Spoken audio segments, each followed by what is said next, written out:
Atheist Nomads, episode 165, with Gary Mitchell.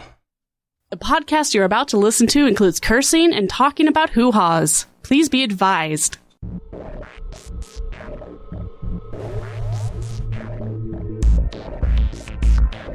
We are the Atheist Nomads, bringing you history, science, politics, religion, and interviews with leaders in the atheist community.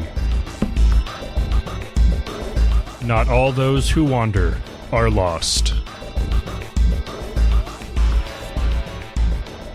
Welcome to another episode of Atheist Nomads. I am Dustin.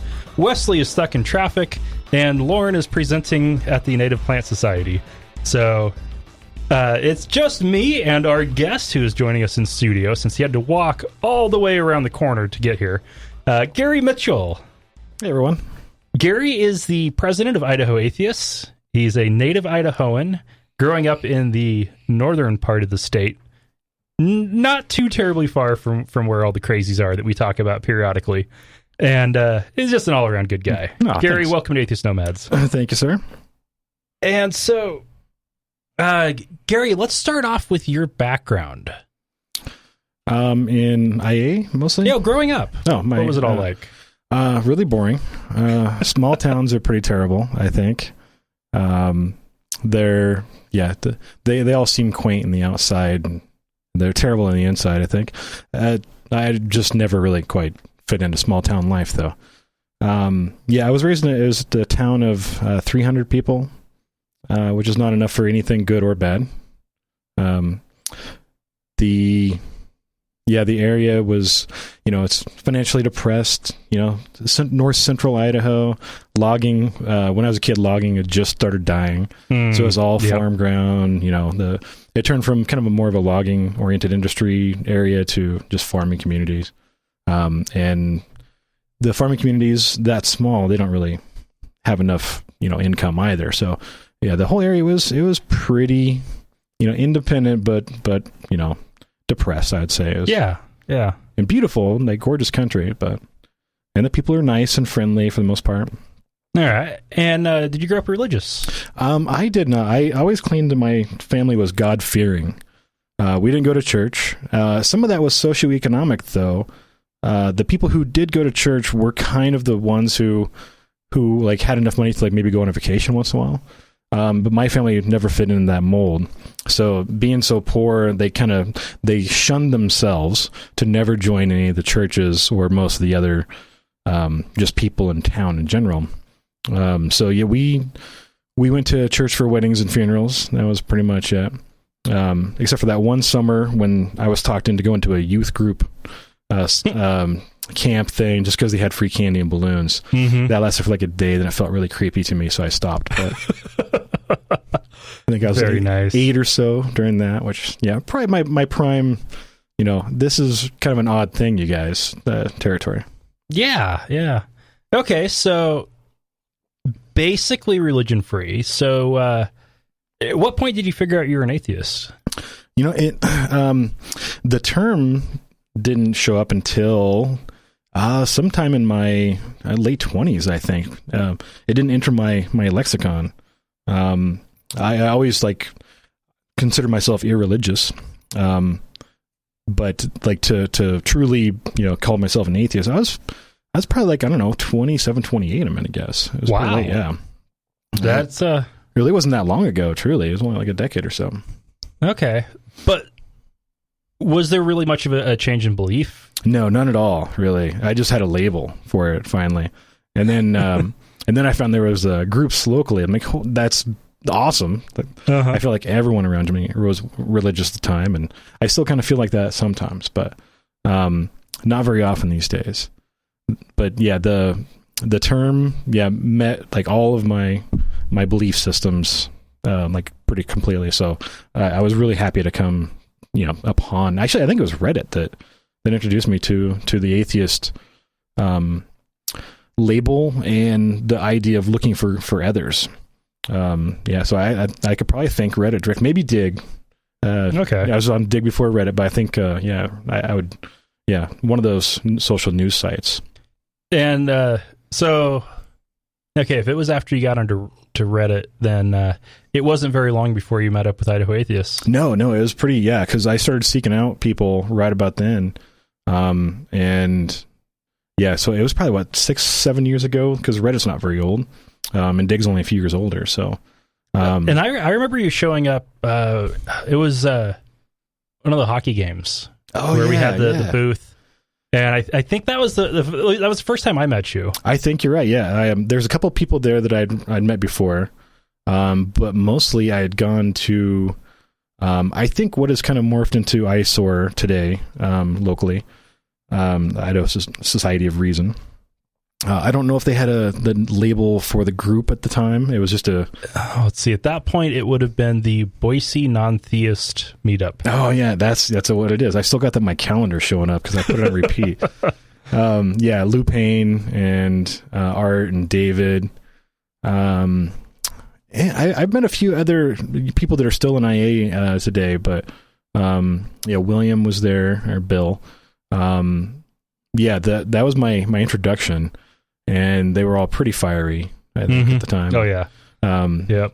Yeah, I think the hockey might have been my first, forte out in with the core members. Okay.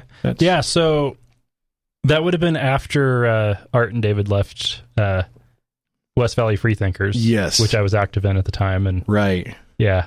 And I think I'd met Dan... I forget exactly how. I think I'd met him. There might have been a party, West Valley Freethinkers party or something that I popped into. But I remember I met Dan before the hockey night. Okay. Because I remember I was hoping he was going to be there because he was one of the few people I knew for sure that I knew already and would be there. But I think one other person I'd probably met before too. But all right. Okay, so how did you? Because it didn't take very long for you to move up into taking over Idaho Atheists. How did that all come about? Susan asked me, Susan Harrington asked me, I forget if it was via email or in person once. Like, she's like, you would be good at this, and I know that she was looking to step down, and I think it was just because of my activity on the Facebook group. And she saw that I was active and interested, and apparently she liked enough of my posts to seek me out a little bit. So yeah, she asked me, and I'm like, I don't really think I want to do that. I didn't really want the responsibility, and I didn't know nearly enough about running a group. And so she kind of prodded me once or twice over probably a year or so. I'm going to guess maybe 2. And she would ask me now and again, like, you really ought to do this. And I'd show up at events, and she would kind of have me do a few things and just, talk to me and kind of show me what she'd been doing. I think to kind of, introduce me to how she does things. And probably training me without my knowing that I'm being trained. And then eventually I just, I saw that she really, was ready, and I think I was probably pretty close. I go, okay, I can probably do that, and that's pretty much it. And also, by that time, you were already the webmaster for Treasure Valley Coalition of Reason. Yeah, I got in on that right when we found it, actually, if I remember correctly. Yeah, I was on the planning stage, which was really pretty interesting and very fun. I thought it was a really well done venture, the Coalition of Reason in general. Like that, I was impressed. That's cool. And just to be in the planning was awesome. I thought. And I also, by accident, took over the Secular Idaho, which was kind of the precursor. So it was Secular Idaho was the umbrella group for all of the secular groups locally.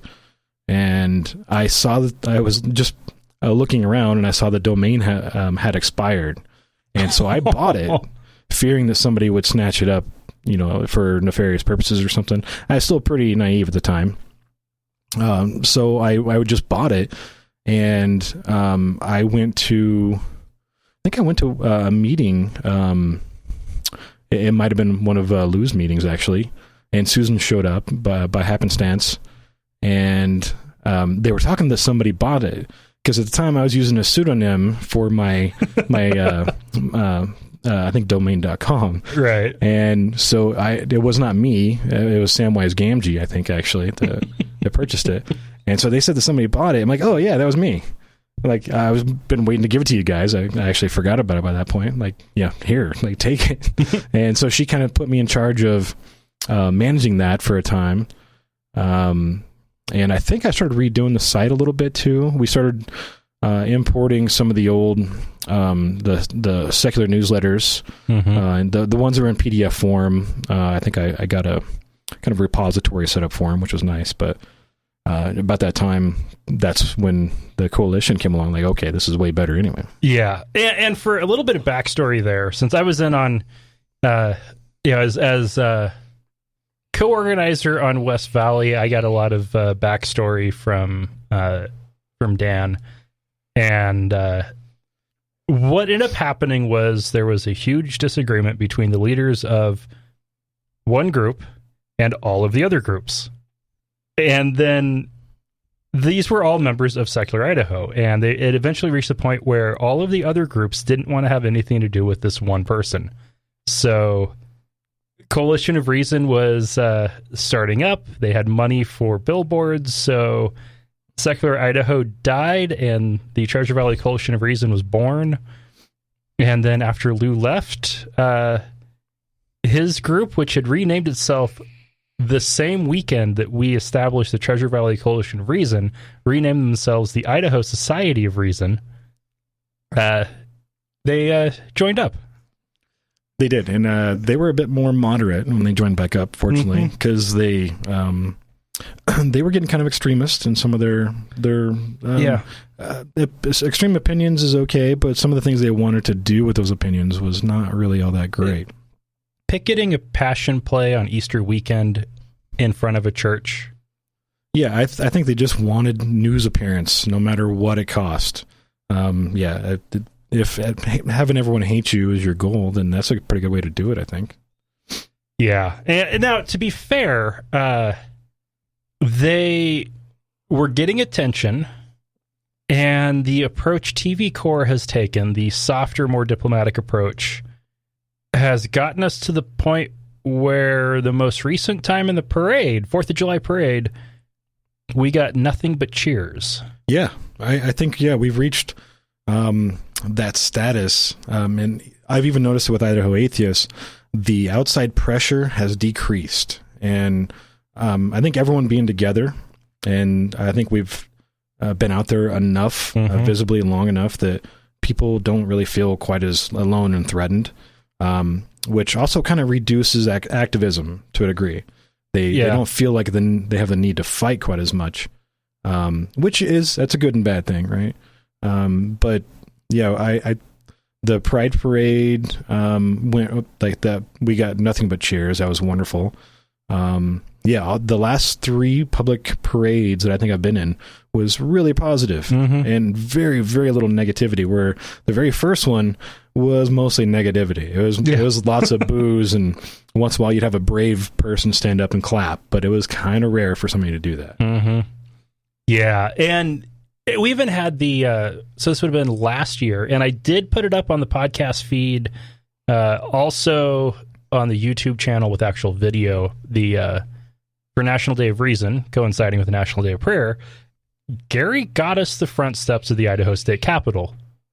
We had press releases out to everyone, and nobody cared. Yeah, it wasn't a thing. Like, people coming in to pray, they asked if we were the prayer group. We said no.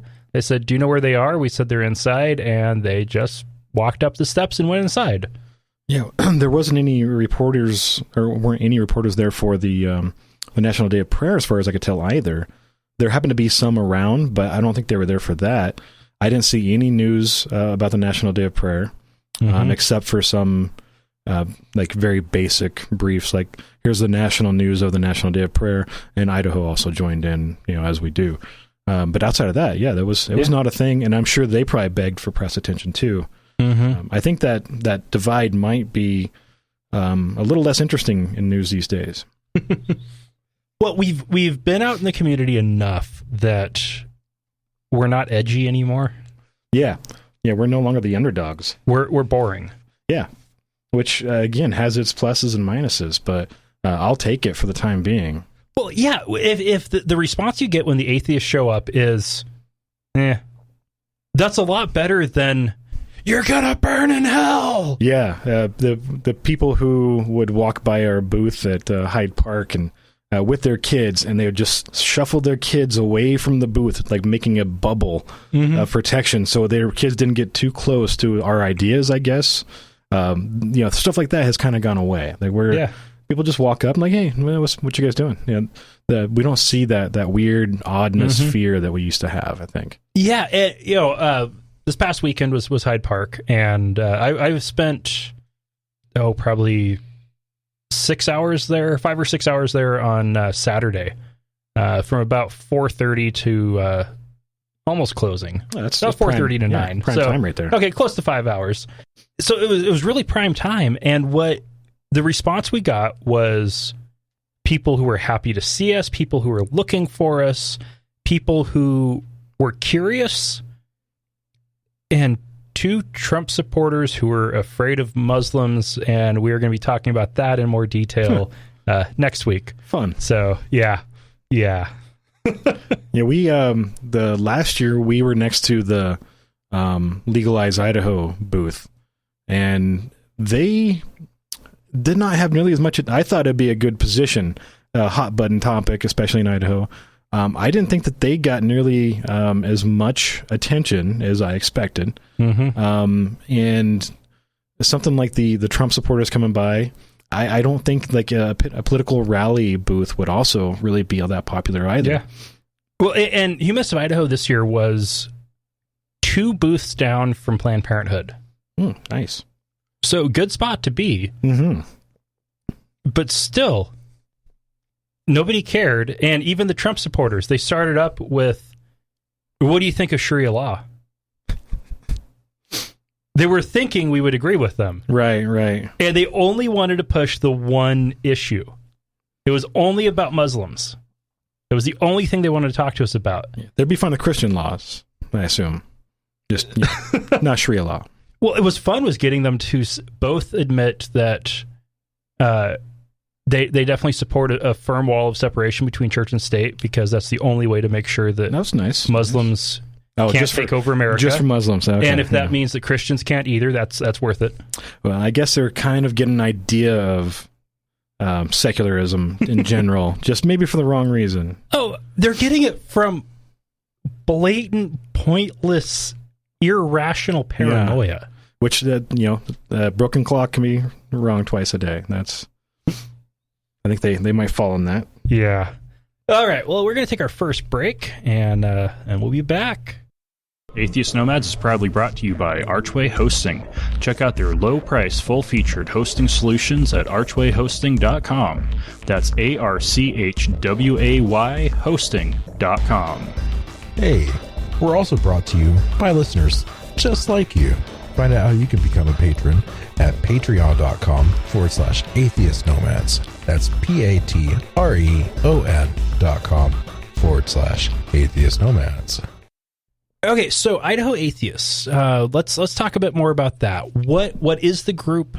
So back in, so it would have been either episode 97 or 99. We talked with Susan about the history of Idaho Atheists. What is Idaho Atheists today? It's a little bit of a mixed bag, honestly, and I think that we're still trying to figure out a more direct position to take moving forward. Politically, Idaho is tough, really, really tough. Stopping anything with good intentions with our name on it is hard. So I think the best we can do is have our members move independently, and I think we're actually a pretty good resource for a lot of the members in our Facebook group, as far as being active in other nearly related venues of politics, like the the repeal of the religious exemption for child endangerment, things like that. And also when we were, I think all of us, the last several years, working on gay rights in Idaho, putting our name directly on it would not help. Because while we don't get boos, we still, have a stigma as far as, I'm going to call it the old boys club in Idaho. So, we'll gladly do the work without our name when necessary. Well, when you look at the a couple years ago, there was scorecards done on all of the states on corruption. Idaho got a D. Yeah, there wasn't any evidence of corruption. Okay, this was a couple years ago. Right. If they were to do it now, it'd be an F because they have found a lot of corruption with the governor. But anyway, at the time, there wasn't any evidence of corruption, but there was no way of knowing. And they said the state was a good old boys club. Yeah. I think it's a fair representation. It's, hasn't really changed that much in a while, but I'd like to remind people of what Idaho used to be. And this is probably 30, 40 years ago. Idaho was one of the states looked upon when the Congress needed some bipartisan support. Idaho was known to be even-minded, and we were a very centrist state for years and years and years. And so when somebody needed support for bipartisanship, they would come and grab an Idaho politician and like, here, we need your support, and that would usually be enough to sway. Like a Frank Church. Yeah, exactly. Frank Church was, he's kind of like a very foreign member of Idaho now compared to our current politics. I don't think anybody could see Idaho today and who Frank Church was and say, oh yeah, that makes sense. No, it doesn't make sense at all anymore. We're there is a giant chunk of the middle of Idaho that is the Frank Church National Wilderness, brought about by Idaho's former senator from, the 1980s? I think he was late 70s, early 80s, something like that, yeah. He was in for a long time. He was. And he was really well liked. It wasn't, I think it was when the silver mines started declining, and it is when we became a right-to-work state. That's when things started changing politically. We had a lot of outside influence for that one. If you go back and look at some of the political discourse, some of the rags that we're talking about, what policy is changing across the U.S., we weren't the only state. Right about the same time frame, I think there was 5 or 6 others that were targeted by the same people to enact the right to work statehood. And Idaho was kind of caught off guard on that. I don't think anybody on our politicians were not suave at the time. They were not sophisticated folks. And so when you've got a national... Aren't. No, they definitely are not. Butch Otter as our governor. Yeah, porn sheriff. Yeah. But when you have somebody that's actually got like so much political acumen and pull, like I forget the guy. There's one person in particular who really pushed the right to work statehood or state bill. I forget his name, but he had a lot of pull in Washington at the time. And I think he was just a businessman. I don't think he was a politician directly himself, but he had this, it was like a gravitational pull of politicians behind him. And he ended up influencing and changing a decent amount. And I don't think our state ever fully recovered from that. Well, 1980s, you had Frank Church as senator and Cecil Andrus. Yeah. 2 really centrist Democrats. Yeah, very much so. That worked well with everyone. And then the 90s came around, and all of the most conservative Californians moved to Idaho. That changed things dramatically as well. Yeah. Actually, I've had a cast twice in my life. When I was 4, I had a body cast, and I broke, I think it was my arm years later. And I've got a Cecil Andrus signed one of those. I forget which one now, but so I had Cecil Andrus signature on one of my casts. Wow. I think it was the body cast. I think it was when I was really, really young but Idaho politicians used to visit most of the rest of the state back then. They don't really so much anymore. They don't have to. Boise's and the Treasure Valley is so large that the rest of the state's kind of, for a state level politician, you don't really. Oh, and state level politician, all they have to do is go to the suburbs around Boise. Yeah, definitely that. Because there's no point for them to visit Boise because that's where all the Democrats are. Right. They want the surrounding areas. The Boise itself, I always called the purple jewel. It's blue, but it's bleeding in a lot of red from the outside. You can't change everything politically with that purple. We don't have the size of like Salt Lake, which is now changing the entire state's politics because the city itself is so large. The rest of the state, while very, very red, just does not have the pull. Yep. Idaho will be there. We also have one thing going against us is a lot of people moving from Utah to Idaho. We do have that. In particular, conservative Mormons. Yes. Yeah. That have completely taken over the eastern half of the state. Well, eastern third, because when you look at Idaho, there's no halves and there's no quarters.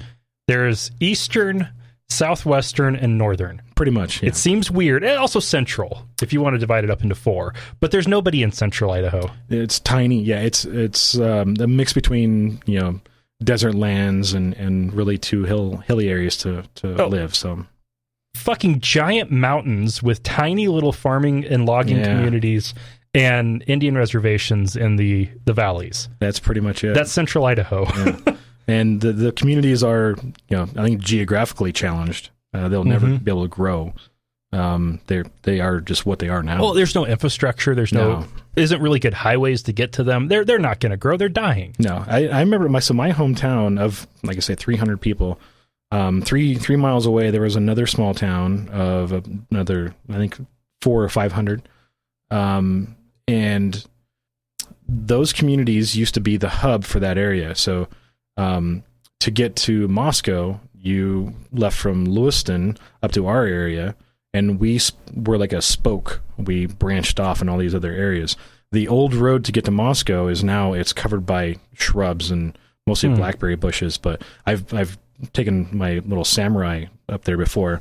Not very far. Maybe it's blocked off pretty readily now, but yeah, so it used to be a pretty important area and quickly became nothing at all. Once a decent highway was built from Lewiston to Moscow, no use for it at all, honestly. Yeah, so like one thing that's also interesting looking at Idaho politics is up until very, very recently, like the last, 10 years, the 1st district was almost always... We have 2 congressional districts, 1st district, 2nd district. 2nd district has been solidly Republican since the restructuring of the parties back in the 70s and 80s. Yeah. The only way an incumbent Republican can lose the 2nd district seat is to be actively indicted. They can't actually go to trial while in the House, but they can be indicted. And if they're indicted, they will probably lose. But that's in the primary only. And the 1st district, which covers Boise's, the eastern or western half of Boise, the suburbs to the west, and all of northern Idaho, was solidly Democrat for the longest time. Yeah, it was. And, you've got Moscow up north. Coeur d'Alene is, I think it's toward the middle of the road. Is it changed a little bit thanks to California? The population doubled with conservative Californians. Yeah. The most conservative Californians. And the crazy thing to think about is you look at California and it's this relatively secular liberal state, but it is so freaking huge that if you moved all of the most conservative and most religious of California's people into any of the states, or actually, you shifted them evenly to all the states around California, and they would all be the most red conservative Christian states. That's pretty wild right there. Yeah, California does have a ton of people. It's insane how many people are actually in California. The weird part is if like you go to Northern California, it's pretty conservative, but also or pretty rural. The population dwindles, but they're kind of more middle of the ground folks than you think. Most of the conservative folks, it seems, come from Orange County, just outside of the very wealthy areas, in that kind of like, we want to be really rich, but we're not kind of thing. But it's usually the more rural, the more conservative by far. And California doesn't quite fit that mold, which is interesting. Eastern does. Yeah, it does. And the thing with Northern California, same deal with Southern Oregon, where I grew up, it's a bunch of hippies and rednecks. Yeah, weird mix, yeah. And when you've got a mix of those two groups, it's going to lean, because the hippies keep getting older, it's going to lean right. But the one thing they're going to agree about the most is stay the hell off my property. Yeah. And as long as you do that, everybody gets along. Yeah, they're much less politically correct. They don't really want to take these PC values, but at the same time, they tend to not do things that would harm others or mistreat others. They're a bit more fair than the actual. I think the conservative band of folks that are coming this way, they're pretty neutral. Like, okay, you do your thing, that's fine, whatever it is. Yeah. I'll do mine, and we've got a little bit of ground between us. That's cool. But they're a bit libertarian, but also in this weird mix of whatever the two-party structure is of the state doesn't really fit libertarianism too much. Yep. So you've kind of got this, an odd. I guess, kind of probably the exact same in Oregon. Yeah, it's probably very similar. And with Orange County, you take 1% of the Orange County Republicans and move them to Idaho, and changes the state Idaho. Moved from centrist to far, far hard right. And I think we're gonna back up a little. I think we're gonna have to stay there for a little while too. I don't see that changing. The millennials are our hope, right? If they stay here, but they aren't. They're not. There's no reason for them to. Anybody who moves away, I always mourn them, but I don't blame them whatsoever. I get it. There's the jobs here are kind of pitiful. The pay is not great. It's easy. Like, it's not a hard place to live at all, but it's not super exciting either. Well, and so much like the other cities in the West. Housing prices are going out of control. We're definitely there now here. Unduly. It's not as bad as, say, Seattle or Portland in Boise, but it's kind of getting about on par with Tacoma and Beaverton. It's definitely worse than it should be. Yeah. And I know that we're actually, in Boise itself, Boise proper, definitely a housing shortage. We don't have the housing to support the growth. Our growth is kind of weird, and I know that Idaho, being so conservative in many ways, including in business, making the elements needed to expand that market is often slow too. They need guarantees. And the changes that have been made are taking out cheap housing and replacing it with luxury apartments. Yeah, which no one seems to want, and no one can really afford in Boise or in Idaho in general. The condos here are like $500,000 condos, and we can't even sell a $20,000 condo. Like no one's even really quite adjusted to that lifestyle, let alone to be able to pay these really extreme prices. And the luxury apartments, the rentals, they're $900,000 for a 2-bedroom. Yeah, and that's in the best paying city in the state, but this is I think second lowest income state in the country. Yeah, I can't remember if it goes back to the lowest to the second, but it's down there. I think Mississippi is still below Idaho. Which is, we have to be thankful for Mississippi a lot, which is embarrassing, I think, for both us and Mississippi. Yeah. All right, let's go ahead and take our second break, and then we'll talk about some local news that Gary is in the know of. We love hearing from our listeners. You can email us at contact@atheistnomads.com, tweet us @atheistnomads, send us a message on our Facebook page at facebook.com/atheistnomads, or better yet, call us and leave us a message at 541-203-0033. 0666. We might even play it on the show.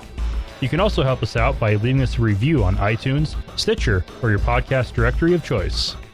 All right, you told me that you had some news from the ACLU about some kind of devious stuff that the state's doing.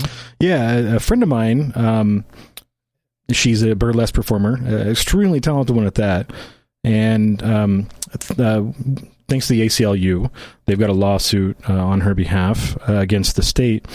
We've got some rather useless liquor laws in the state, and they have very vague language. So one of the things that they state is you can't have liquor in the same venue as sexual acts, quote unquote, sexual acts. And I've got some of the language here, which is it's pretty goofy and so vague. Like there's just no way this would ever hold up. But the same bill, or part of the same bill, was repealed for movie theaters recently, thanks to the Village Cinema. They were showing 50 Shades of Grey, and they serve alcohol in the theater. Okay. And there is a special group of officers that do nothing but enforce this liquor law, and which seems kind of a little bit useless to me. But they go around to all the concerts and make sure the liquor laws are upheld there. But they also go undercover a lot in strip clubs and other places to make sure liquor's not there. And I'm not sure why you need to go undercover in most of our strip clubs, because just walking in is plenty fine enough, and there's no full nudity. But if anybody has ever been to a burlesque show, they're titillating and tantalizing, I think, are kind of the cores of burlesque. It doesn't necessarily have anything to do with nudity, but I think a lot of the performers themselves like to use their body as part of that expression. And so the language here makes it very difficult for anyone, honestly, and not even burlesque performers. But the no person, partnership, association, or corporation shall conduct, permit, or encourage any of the following acts or activities and are upon the premises licensed pursuant to this title. So you can't, on the premises, you can't have people that are unclothed or in such attire, costume, or clothing as to expose to view any portion of the female breast below the top of the areola. So that means no crop top shirts for women, I think, is probably kind of a primary one. So the crop top shirts go from the top to the bottom. So technically, if any part of the lower part of the breast is exposed, that's really not allowed by this, I think. I think, and I say that because I don't know if anybody can really define based on these terms, but so below the top of the areola or any portion of the pubic hair, anus, cleft of the buttocks, which again is really hard to define depending on the size of the buttocks, right? So defining the cleft of the buttocks is very difficult. Vulva or genitals. And it also says that they can't wear clothing that simulates the breasts, genitals, anus, pubic hair. So some of those, funny shirts that have, breasts printed on the shirt, those would also be illegal if you serve alcohol, things like that. Okay. So hence why in Idaho you've got strip clubs with no alcohol, and if you're in Boise, pasties. Correct. And bikini bars with alcohol. Correct. Yeah. And I think they're pretty safe in this as far as, enforcement currently. But if they wanted to, they could easily enforce further, I think, based on the cleft of the buttocks thing with most of the bikini bars I've seen. And again, like you go to almost any nightclub, and if anybody's wearing a crop top shirt, that's probably against the rules to have in their club if they serve alcohol. So it's actually quite vague, and it's kind of archaic anyway. Nudity is one thing, but performance is another. And if somebody goes to a performance where nudity is possible with mishaps or whatever, I think they're taking the risk themselves. Like, okay, this might happen. But for the performers not to know exactly what they can and can't wear, that's pretty difficult. Yeah, that really is. And so the VAC, the Visual Arts Collective, they got a fine of, I think, $9,000 because there was a wardrobe malfunction, we'll say, and which does happen. And so that kind of sparked this whole thing. Like, okay, if your law is not very clear, then you should do something about that, I think. And in this case, there's just no reason for it outside of, puritanical bullshit, right? That's where these come from. There's no good reason. No one's being harmed or harming each other if everything is above board. And in case it's not clear, puritanical bullshit, we're talking conservative religious people who are terrified that someone might get a boner. Or enjoy themselves, which they don't like either. Yeah. That women might express some sexuality, that men might be able to enjoy that. They don't like either. No, they don't. And I think if this were an underground scenario, they probably wouldn't mind, right? Like, they don't care as long as it's shamed and pushed under wraps. But if it's out in the open, that's when they want to control it, and they want to control women's bodies almost all the time, right? According to the laws, it seems. There are a couple of male performers who do actually wear pasties in the burlesque scene in support of their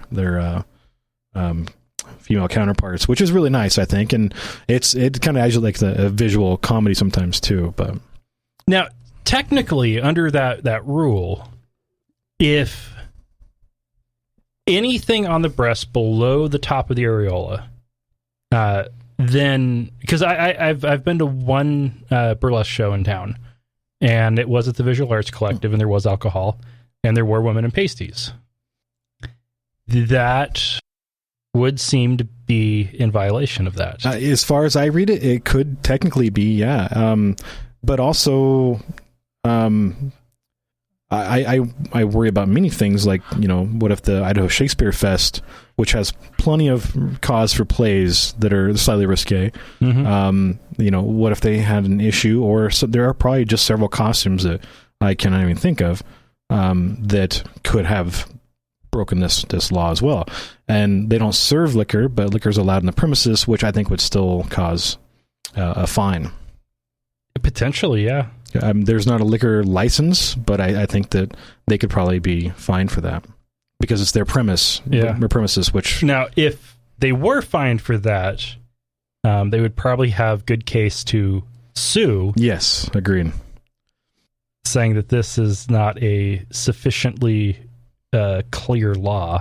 Yeah, and it's really not. And again, it doesn't really need to be there. The fact that there was so when it was sued by the theater, by the Village. I don't believe the Village is a fully independent theater. I think they actually have some larger backing, and they came out swinging. I remember the lawsuit when the Village brought that up. They had some guns a-blazing on that one, and it seemed like the state backed down pretty readily. And there's no reason why they shouldn't do the same in this case. There's really no reason for it at all. And I feel like I'm a bad advocate for the cause, honestly, because I've not read all the minutia about this, but I do go to a decent amount of shows in the area, whether burlesque or I've gone to several plays in the area, and they've all got the same possibility. And it's a very stifling kind of thing. If everyone, if your goal is to make money in Idaho, which you're going to have a hard time without liquor in a performance of any kind. Oh yeah. It's a poor area enough. People like booze. Like that's a pretty good combo, I think. But if you're trying to have performance art, unless you can cater to purely doctors and lawyers who will pay enough for tickets without buying any liquor, which they're probably not very good doctors and lawyers if they don't do that either. All my favorite doctors and lawyers are actually they're pretty good drinkers. You're going to have some issues, and we're not a philanthropic area. I don't think we don't have generous donors. We just don't have the money for that kind of philanthropy in general. Like, we just don't do that here. We've got some, but not much. Idaho Shakespeare Festival is the first one that comes to mind. It's a very expensive production center, and they get large donations. I think they use them to pretty good effect, but they also have fundraisers pretty constantly. They have several fundraising nights, and they've got to keep on top of that. I couldn't imagine like a smaller venue without that very wealthy clientele as their core. I couldn't imagine them doing the same locally. It just wouldn't happen. So we just wouldn't have art, basically, is what it would come down to. We would just lose out on the art that we do have, which I would not say that Boise's an artistic city, but I think we're trying to get there pretty hard, against monetary odds. Like it almost always comes down to money, right? If no one puts money into art, we just don't have art. Yeah. And Boise has been pushing to try to get art for quite a while. Yeah, I think that the people who care have been doing an amazing job. It's an uphill battle, though. When the majority of the state is minimum wage, that's hard money to come by. But I think I've been to Anne McDonald, who's on this lawsuit. She does the Frankly Frankie burlesque, and her shows are usually packed. The Pin Gilly shows, you've got to get there pretty early to make sure you get good seating and everything. They're packed. They're very popular, but they wouldn't be packed, if the venue didn't allow the kind of fun that they expect. So it's kind of like a package thing. Like the audience wants to have fun, the performers want to have fun, and just like with comedy, you don't expect comics to go up to on a dry stage. You choose your talent based upon. You put them on in an order of drunkenness often. Like you want the crowd to be loose, and so you adjust for that. And Mikey goes up drunk last. He does, which is the best. He'll start off sober first, or drunk first, and then drunk last. He's kind of he covers both ends of that. It's great. But you've got we're kind of a prudish society in general, and Boise is definitely probably kind of chief amongst that. I don't think we're a very open sexually society, and so when you get this type of performance where the performers feed off of the audience, and so hoots and hollers and cheers and everything, that's what drives the performer. People just don't do that sober. They really don't. It takes a couple drinks, and then the show is much more fun for everyone, the audience and the performers. And a dry show, man, I don't know if I would actually do well in that, because my own sex shaming mind would probably just not be overcome without a little bit of alcohol. Right. The sex shaming part, you look at an area, and so where it gets interesting is you look at the actual stats on Idaho. We are one of these states, in the top 10 for the most non-religious people. We're also one of the most religious states. Which is crazy. It is. So what that ends up meaning is you have a whole lot of non-religious people with a lot of religious baggage. Yeah. No, I think that's pretty fair. And I think rural areas kind of have that issue in general, where not being part of the mold is painful. You will have a hard life if you don't fit the mold of those around you in the smaller areas. And Idaho's definitely that. So you've kind of got to fit in, or wither, or blossom in this unique way that amazes everyone, but that's very difficult to do. So I don't see that happening with a lot of rural Idahoans. But yeah. All right, well, let's go ahead and take our last break. If you like this show, consider giving us some financial support. We make it really easy with one-time donations, or to support us on a per-episode, monthly, or even annual basis using PayPal or Patreon. Find out more at atheistnomads.com. Use the links on the right side of the page. $1 an episode is all we ask. Please, think of the kittens. Do you have anything else that you'd like to discuss? Boy, not a ton. General geek stuff, maybe. Okay. I've been a little bit out of sorts with my geekdom. I've been kind of too busy to. I've had a Raspberry Pi 3 for, I'm going to say 3 or 4 months, and I've not played with it at all. I've not even booted it up. Oh, Gary. I know. It's in my computer bag, my work computer bag. Every day I've got that thing with me, and I've not even bought an SD card for it. Wow. To be honest, though, and fair, I have 2 Raspberry Pis in the closet right there above my servers. not doing anything. They're not even plugged in at the moment. Oh man, yeah, you should be like running email off. These are the original Pis. I've got 2 servers. Right, but so I tried doing stuff with the Pis, and then I kept running into, but I could do it so much better in a virtual machine on my server. And I've now finally found something that they'd be really good for. I've got one to test it out with, and it's for home automation. Oh, yeah. So right now we have the Smart Things hub, and it sucks because you have to be online, right, logged into their server on their app to control it on your phone or on their website on your computer, which also means all of your activity is being transmitted over the internet. Yeah, you got to open up your firewall for that, right? You got to have a port open just for their communication. It does UPnP, so it opens its own port. Gotcha. Nice. Yeah. It kind of. It's nice in that you don't have to mess with it. You don't have to mess with it. It's not nice in that you have to really dig to know exactly what's going on. You do. But today's routers are a little bit nicer, and they shut down those ports pretty readily, and they're a little bit tougher to get through than they used to be. They would stay open forever. Once open, they wouldn't close back down. Now I think a little bit better, but with the I think the Amazon Echo just opened up their firmware, if I'm not mistaken, for project users. So I wonder if you couldn't play around with your Pi with Amazon Echo controlling your Smart Hub.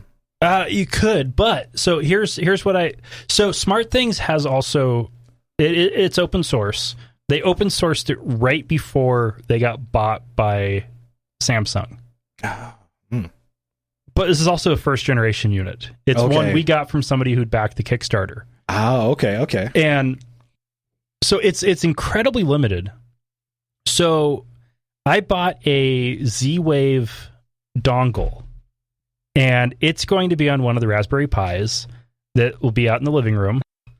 And I'll have a VM running another version of another copy of Home Genie as the master. The Pis will just be the slaves. Okay, nice. Because these are original Raspberry Pis. Right. And not powerful, but useful. It's the Raspberry Pi, B+. Okay, yeah. So it's not terrible, but it's not great by any means. But you use that just basically as a command interpreter and to control the Z-Wave transmitter. So I have 2. I could put them on different ends of the house, have much better range than I have with just the Smart Things hub, and control all of the things from something that I can program scripts for. There's an app you connect to it on your phone, right? Which I can control access to because it's running on software on my server that I control. That's pretty slick. Yeah, you could do a lot with that. And it's all open source. Even better. I think they're getting much better about that. The fact that Amazon is itself lending support to the open source communities kind of says a little bit about them. Well, Amazon gets so much from the open source world. They kind of have to. Their stuff is so much better because of open source. If they could open source their interface for Amazon Prime videos, oh man, they'd be doing so well. Mm-hmm. Now, if they hadn't, if open source software wasn't available, Amazon realistically wouldn't exist as we know it today. Amazon Web Services in particular would not exist. That's true. Yeah. If they had to pay for licensing on everything. Yeah, the API is kind of one of the best things that ever happened to them. Getting all the third-party users in there to move their products and just links to their products. That's pretty worthy. Yeah, but everything it's running on, though, all of the software that's actually on the servers in all of their data centers, it's all open source. Is it really? I didn't know they were purely open source on that one side. So they take somebody else's free software, put it on their hardware, put their custom stuff on top. Oh, like Android on the tablets, things like that. Yes. No, I knew about that one. Yeah. It's a weird bastardization. It makes sense for their system they're using to have their management tools, but realistically all AWS is open source virtualization. So everything is just virtual servers running on machines. So all these machines are just running hypervisors.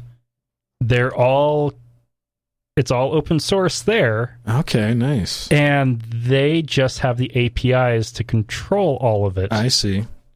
Yeah, I did not know about that, but I do have, actually, this is the Amazon Fire 10-inch tablet right here.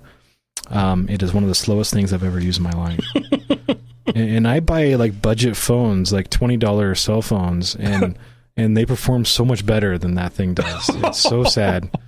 It's gorgeous. It looks great. It is just slow, so slow, and it was new.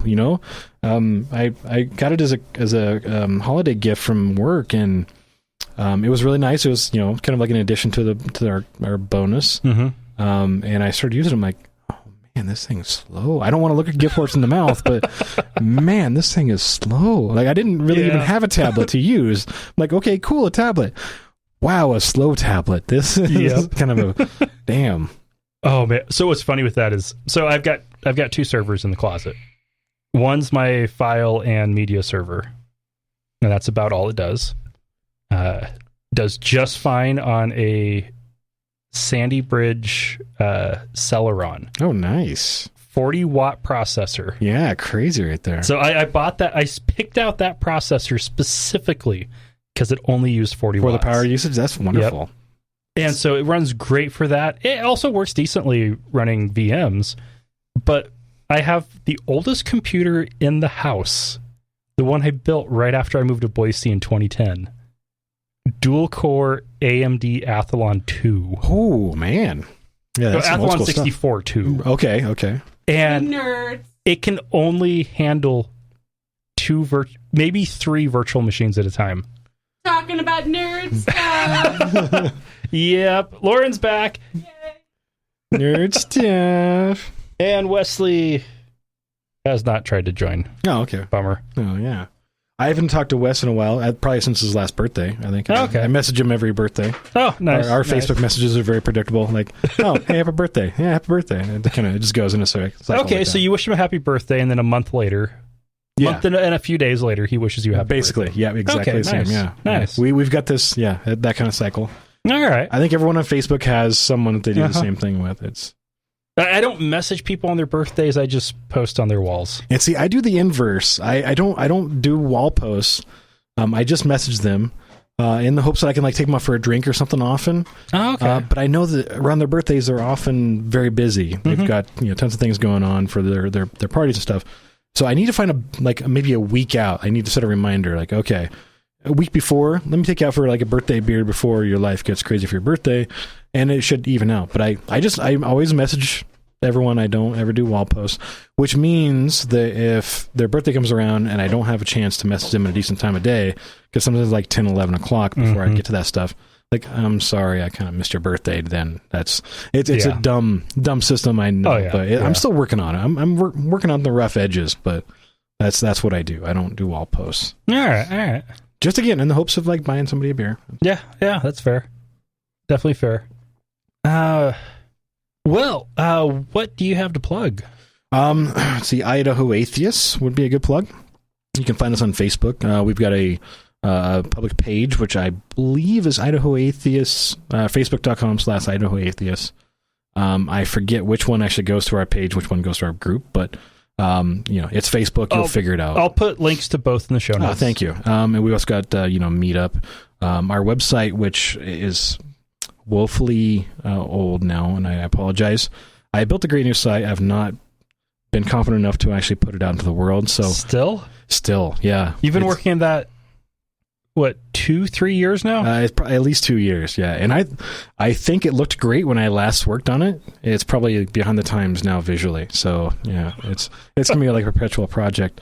No, just cut out a weekend. Yeah, I should do that. Yeah, do it, release it, and then pretend it doesn't exist for a while. Well, I'm programming for a living now, so making those hard choices, okay, this is fine. This will do. People are going to find flaws, but it's fine. That should come easier to me, but it's a project of love. So then, if that's the case, get it to where you think it might be okay. Send it to the rest of your team. Say, is everyone cool with this? or put it up for a vote. That's a better idea. And then if the vote is release, then you release it. No, you're right. I should do that because it works fine. It's and the current one works fine too. It just visually it's outdated because it hadn't been touched for a while. But I should just go quit being lazy and do that. Yeah. It's time. It really is time. It's built on Joomla, so it's got like this nice framework that's expandable and everything. Although they're kind of sucking these days, but it's still super easy to manage for anybody. So anybody can hop in there and do stuff on it, which is great. But awesome. All right. Well, thank you very much for joining us. This has been overdue. Agreed, yeah. Especially considering the fact that you literally live around the corner. Yeah, I don't know, 6-7 houses down, maybe. Yeah. And I brought good beers. Hopefully, I hope you enjoyed this. Yes. And I think I'm actually out right now. Oh, I've got more. Guilt while recording. Anyway. Let me fix that for you. Thank you so much for joining us. We'll be back next week with news. And don't forget the Streamathon, Saturday at 1 p.m. Mountain. That is 3 p.m. Eastern Time, noon Pacific. If you're in Central, you should know how to figure that out. Add 1 hour to the Mountain Time Zone or subtract 1 from Eastern. And if you're anywhere else in the world, I'm sorry. But Saturday the 24th, 1 p.m. Mountain Daylight Time. We're -7 GMT, right? Well, GMT is outdated. It is. UTC is the current standard. No, you're right. Yeah. And because it's daylight saving time, we are UTC -6. That's right. Yeah, currently, yeah. For another couple weeks. Actually, more than a month. I thought it was coming up. It's end of October now. Oh, is it? Sure. Yeah. But by election day, we'll be back to UTC -7. Nice. Good to know. Good to know. Yep. So anyway, we'll see you all then or next week with news.